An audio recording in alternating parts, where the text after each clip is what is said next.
जय श्री राम, हर हर महादेव।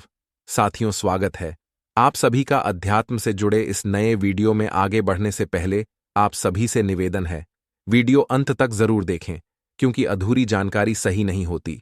साथ ही हे माता लक्ष्मी, जो कोई भी इस वीडियो को लाइक कर चैनल सब्सक्राइब करे, उसके घर सुख समृद्धि और खुशहाली सदैव बनी रहे, तो सब्सक्राइब करना ना भूलें दोस्तों। आज इस वीडियो में बताएंगे कि मेघनाथ की मृत्यु के बाद उसकी पत्नी सुलोचना का क्या हुआ। मेघनाथ पिता के लिए स्वर्ग को भी त्याग देने वाला पुत्र था। उसे पता था कि राम स्वयं विष्णु भगवान के अवतार है, फिर भी उसने अपने पिता यानी रावण का साथ नहीं छोड़ा। जब उसकी मां मंदोदरी ने उससे कहा कि इंसान मुक्ति की तरफ अकेले ही जाता है, तब उसने कहा कि पिता को ठुकराकर अगर मुझे मोक्ष में स्वर्ग भी मिले तो मुझे यह स्वीकार नहीं।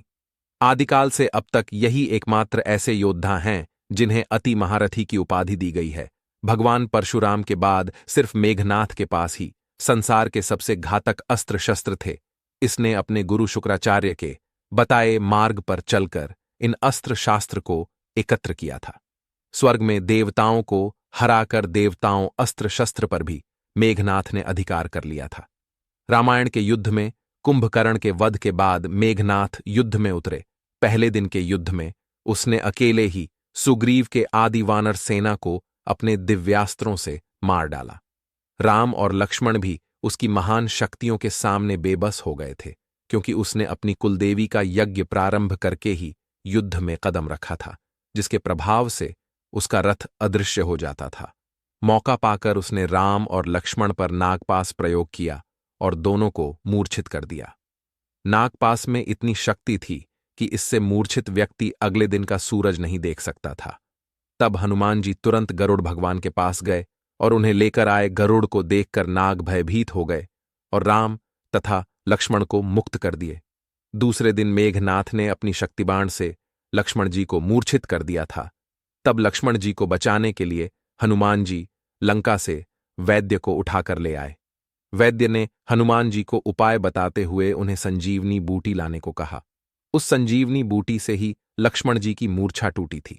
मेघनाथ की पत्नी सुलोचना भगवान विष्णु के शेषनाग वासुकी की पुत्री थी।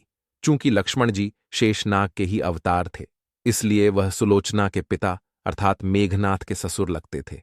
सुलोचना को नागकन्या कहा जाता था। तमिल भाषा में वर्णित कथा के अनुसार तीसरे दिन युद्ध में जाते समय मेघनाथ को यह झांत हो गया था कि श्री राम और लक्ष्मण कोई साधारण मानव नहीं, अपितु स्वयं नारायण के अवतार हैं।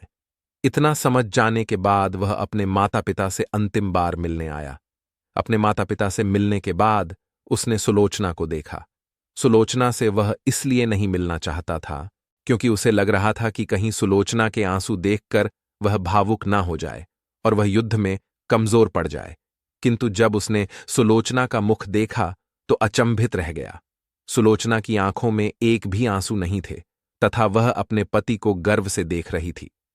हालांकि उसे पता था कि आज उसका अपने पति के साथ अंतिम मिलन है, लेकिन एक पतिव्रता और कर्तव्यनिष्ठ नारी होने के कारण उसने अपने पति को युद्ध में जाने से पूर्व उसने अपने पति का मनोबल कम नहीं होने दिया। जब लक्ष्मण मेघनाथ का वध करने निकले, तब भगवान श्री राम ने लक्ष्मण से कहा कि सुलोचना एक पतिव्रता नारी है, इसलिए मेघनाथ का मस्तक जमीन पर ना गिरे। इसलिए जब लक्ष्मण ने मेघनाथ का मस्तक काटकर धड़ से अलग किया तो उसे श्री राम के चरणों में रख दिया। श्री राम जी लंकावासियों और सुलोचना को यह बता देना चाहते थे कि युद्ध में मेघनाथ वीरगति को प्राप्त हो चुका है। इसी उद्देश्य से उन्होंने मेघनाथ की दाहिनी भुजा को काटकर धनुष बाण से सुलोचना के पास पहुंचा दिया। जब सुलोचना ने मेघनाथ की भुजा देखी तो उसे अपनी आंखों पर विश्वास नहीं हुआ। उसने उस कटे हुए हाथ से सारा वेदांत लिखने को कहा। उसके बाद एक कलम की सहायता से मेघनाथ की कटी हुई भुजा ने युद्ध में घटित हर घटना को सुलोचना को लिखकर बता दिया। इसके बाद सुलोचना अपने पति मेघनाथ की भुजा लेकर रावण के पास पहुंची। वहां उनसे अपने पति के साथ सती होने की आज्ञा मांगी। रावण ने उसे यह आज्ञा दे दी, किंतु पति के सिर के बिना वह सती नहीं हो सकती थी। इसलिए उसने रावण से कहा कि वह श्रीराम से मेघनाथ की धड़ की मांग करें, किंतु रावण ने शत्रु के सामने याचना करने से मना कर दिया। क्योंकि राम एक मर्यादा पुरुषोत्तम पुरुष थे, इसलिए रावण ने सुलोचना को स्वयं ही श्री राम के पास जाकर मेघनाथ के कटे हुए मस्तक को लेकर आने की आज्ञा दे दी। सुलोचना लंका नरेश से आज्ञा पाकर श्रीराम की कुटिया की ओर प्रस्थान कर गई। जब सुलोचना भगवान श्री राम के पास पहुंची तो श्री राम और उनके सेवकों द्वारा उनका उचित आदर सम्मान किया गया। सुलोचना ने श्री राम को प्रणाम किया।